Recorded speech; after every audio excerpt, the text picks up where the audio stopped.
नमस्ते, जय हिंद। मैं हूं ऋषि सिंह और आप देख रहे हैं हमारा खास शो विस्तार से। आज हम बात करेंगे इजराइल और सीरिया की। इजराइल ने सीरिया पर हमला किया है। इजराइल ने इस हमले की वजह सीरिया के धार्मिक माइनॉरिटीज ड्रूज की सुरक्षा बताई। उसका कहना है कि वो ड्रूज नागरिकों को होने वाले किसी भी नुकसान से रोकेगा और उन्हें बचाने के लिए ही अब इजराइल ने सीरिया पर हमला कर दिया है। लेकिन आपको बता दें, ये पहला मौका नहीं है जब ये दोनों देश आमने सामने हैं। दशकों से सीरिया और इजराइल के बीच विवाद चल रहा है। ड्रूज नागरिकों को लेकर भी हम बात करेंगे, लेकिन पहले आज हम आपको बताएंगे वो विवाद जिसके कारण आज तक सीरिया और इजराइल आमने सामने हैं। गोलान हाइट्स का नाम आपने सुना होगा। जब जब इन दोनों देशों का जिक्र होगा, गोलान हाइट्स का मुद्दा भी उठेगा। और आज इस वीडियो में हम आपको बताएंगे इस पर विवाद क्या है, दुनिया की बाकी देश इस पर क्या सोचते हैं और वो सारी बातें जिसके कारण गोलान हाइट्स आज एक बड़ा मुद्दा बन चुका है। सबसे पहले आपको बता दें कि आखिर गोलान हाइट्स है क्या। तो देखिए, गोलान हाइट्स दक्षिण पश्चिमी सीरिया का एक पहाड़ी इलाका है जो उत्तर में लेबनान, पश्चिम में इजराइल और दक्षिण में जॉर्डन से लगता है। इसका भूगोल इसे स्ट्रैटेजिक दृष्टि से बेहद अहम बनाता है। ऊंचाई पर होने की वजह से ये सेना के लिए एक मजबूत निगरानी चौकी की तरह काम करता है, जहां से दूर दूर तक दुश्मन की गतिविधियों पर नजर रखी जा सकती है। यही कारण है कि इस पर कब्जा करने की होड़ लंबे समय से चली आ रही थी। इसके अलावा गोलान हाइट्स प्राकृतिक संसाधन, खासकर पानी के लिए भी जाना जाता है। यहाँ से कई नदियां और झरने बहते हैं जो सीरिया और इजराइल दोनों के लिए पानी का अहम स्रोत हैं। इजराइल की लगभग 35% पानी की जरूरत यहीं से पूरी होती है। ये इलाका खेती के लिहाज से भी उपजाऊ है, जहां सेब, अंगूर और जैतून जैसे फल लगाए जाते हैं। 1967 के युद्ध के बाद से ही ये इजराइल के कब्जे में है, जिसे सीरिया आज भी अवैध मानता है और उसकी वापसी की मांग करता है। तब से अब तक ये छोटा सा इलाका अंतर्राष्ट्रीय राजनीति, जल संघर्ष और क्षेत्रीय सुरक्षा का बड़ा मुद्दा बन गया है। अब इसका क्या इतिहास है, इस पर कब्जा कैसे हुआ, वो भी जान लेते हैं। देखिए, 1967 में हुए युद्ध के बाद से ही इजराइल ने इस पर कब्जा किया है। हालांकि बीच बीच में सीरिया ने इसे लेकर लड़ाई भी लड़ी, लेकिन वो काफी नहीं था।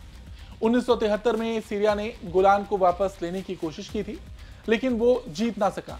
और फिर 1981 में इजराइल ने एक तरफा रूप से इसे अपना आधिकारिक हिस्सा घोषित कर दिया। हालांकि ये कदम संयुक्त राष्ट्र और बाकी दुनिया ने स्वीकार नहीं किया।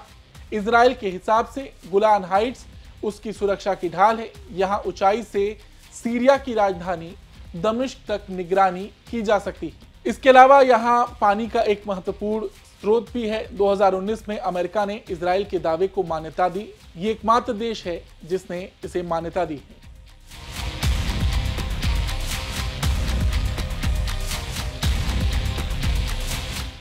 अब सवाल कि सीरिया इस पर क्या कहता है, तो आपको बता दें, सीरिया का कहना है कि गोलान हाइट्स उसकी अपनी जमीन है जिसे इजराइल ने जबरदस्ती छीन लिया है।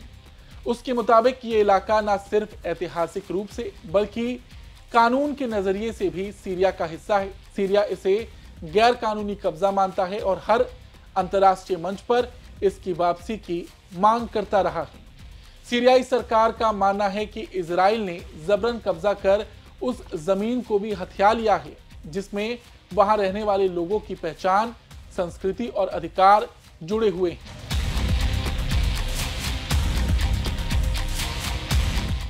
अब इस पर अंतर्राष्ट्रीय नजरिया क्या है, तो आपको बता दें, जब 1981 में इजराइल ने गोलान हाइट्स को अपने देश में मिलाने का ऐलान किया तो संयुक्त राष्ट्र ने इसे मानने से साफ इनकार कर दिया था। उसी साल संयुक्त राष्ट्र सुरक्षा परिषद ने एक प्रस्ताव प्रपोजल 497 पास किया जिसमें कहा गया कि इजराइल का ये कदम पूरी तरह से गैर कानूनी है और इसका कोई कानूनी मतलब नहीं है। आज भी संयुक्त राष्ट्र की एक खास force UNDOF, United Nations disengagement observer force इस इलाके में मौजूद है। इसका काम है सीरिया और इजराइल के बीच सीमा पर निगरानी रखना और किसी भी नए टकराव को रोकना।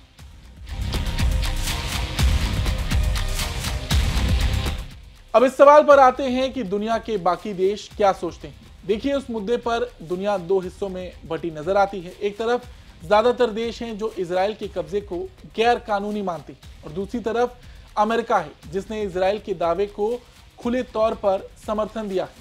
अब इसमें भारत का क्या रुख है, तो आपको बता दें, भारत ने भी हमेशा गोलान हाइट्स को सीरिया का हिस्सा माना है। 1981 में जब इजराइल ने इसे अपने देश में मिलाने की कोशिश की, भारत ने संयुक्त राष्ट्र के उस प्रस्ताव का समर्थन किया जो इजराइल के कदम को गलत ठहराता है। भारत की विदेश नीति हमेशा यही रही कि सीमा विवादों को बातचीत और शांतिपूर्ण तरीके से सुलझाया जाए, न कि जबरन कब्जा करके। हालांकि इजराइल से भारत के संबंध अच्छे हैं, फिर भी इस मुद्दे पर भारत उसका समर्थन नहीं करता है। भारत और इजराइल के बीच संबंध पिछले कुछ दशकों में बेहतर भी हुए, लेकिन गोलान जैसे संवेदनशील मामलों में भारत अपनी पुरानी नीति पर कायम है। रूस, जो सीरिया का करीबी सहयोगी रहा है, साफ कहता है कि गोलान हाइट्स पर इजराइल का कब्जा अवैध है। चीन की बात करें तो चीन ने भी हमेशा संयुक्त राष्ट्र की लाइन का समर्थन किया है। उसका कहना है कि गोलान हाइट्स सीरिया का हिस्सा है और इजराइल का उस पर कोई वैध दावा नहीं बनता। बात अगर यूरोपियन यूनियन की करें, जिसके इजराइल से संबंध अच्छे हैं, तो उसने भी इजराइल के दावे को कभी स्वीकार नहीं किया। यूरोप का मानना है कि गोलान हाइट्स पर कब्जा अंतर्राष्ट्रीय कानून का उल्लंघन है। अरब लीग यानी अरब देशों का संयुक्त संगठन इजराइल के खिलाफ सबसे मुखर रहा है। इसका कहना है कि इजराइल ने इस्लामी दुनिया की जमीन पर कब्जा किया है और उसे तुरंत ये हिस्सा खाली करना चाहिए। सीरिया को इस मामले में लगभग सभी अरब देशों का समर्थन मिला है, खासकर ईरान, इराक, सऊदी अरब, लेबनान और जॉर्डन जैसे देशों ने भी सीरिया का ही खुलकर समर्थन किया है। अब सोचने वाली बात यहाँ यह है कि जहां गोलान हाइट्स को लेकर पूरी दुनिया की सोच एक तरफ है, अमेरिका इसके बिल्कुल विपरीत है। 2019 में अमेरिकी राष्ट्रपति डोनाल्ड ट्रंप ने इजराइल के दावे को आधिकारिक तौर पर मान्यता दी थी। अमेरिका ने कहा था कि इजराइल को अपनी सुरक्षा के लिए गोलान हाइट्स की जरूरत है, क्योंकि वहां से सीरिया की ओर निगरानी रखना आसान होता है। इस फैसले की पूरे विश्व में आलोचना भी हुई थी, लेकिन इजराइल ने इसे ऐतिहासिक जीत बताया था। हालांकि बाद में संयुक्त राष्ट्र और यूरोपियन यूनियन दोनों ने अमेरिका के इस फैसले को खारिज कर दिया था। कुल मिलाकर गोलान हाइट्स को लेकर अंतर्राष्ट्रीय समुदाय का रुख लगभग एक जैसा है कि यह इलाका सीरिया का है और इजराइल को इसे छोड़ना चाहिए।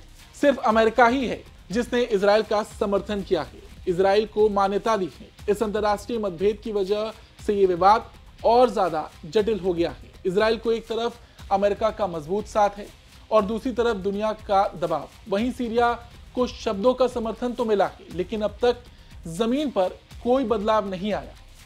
फिलहाल ये तो थी गोलान हाइट्स की बात, जो ये पूरा विवाद था, और अब आखिरी में वो बात भी जिसके कारण अभी इजराइल सीरिया पर हमले कर रहा है। देखिए, इजराइल मानता है कि सीरिया में रहने वाले ड्रूज लोगों की रक्षा उसकी प्रतिबद्धता है, क्योंकि उसका अपने ड्रूज नागरिकों के साथ गहरे ऐतिहासिक संबंध होने का दावा है। 13 जुलाई को ड्रूज अल्पसंख्यक समुदाय के एक बिजनेसमैन के अगवा होने की खबर आते ही सीरिया के स्वेदा शहर में हिंसा भड़क उठी थी। इस किडनैपिंग की खबर आते ही ड्रूज लड़ाकों और सुन्नी लड़ाकों के बीच कई दिनों तक घातक झड़प हुई और 15 जुलाई को इजराइल ने इस टकराव में हस्तक्षेप किया। इजराइल ने आरोप लगाया कि सीरिया की सरकारी फौज ड्रूज समुदाय के लोगों का खात्मा करना चाहती है। इसे रोकने के लिए इजराइल का हस्तक्षेप आवश्यक हो गया है। सीरिया की मानवाधिकार संगठनों के मुताबिक पिछले हफ्ते से शुरू हुए इस झड़प में अब तक 350 लोगों की मौत हो चुकी है। फिलहाल आज इस खबर में इतना ही। आपको ये खबर कैसी लगी कमेंट करके जरूर बताएं। धन्यवाद।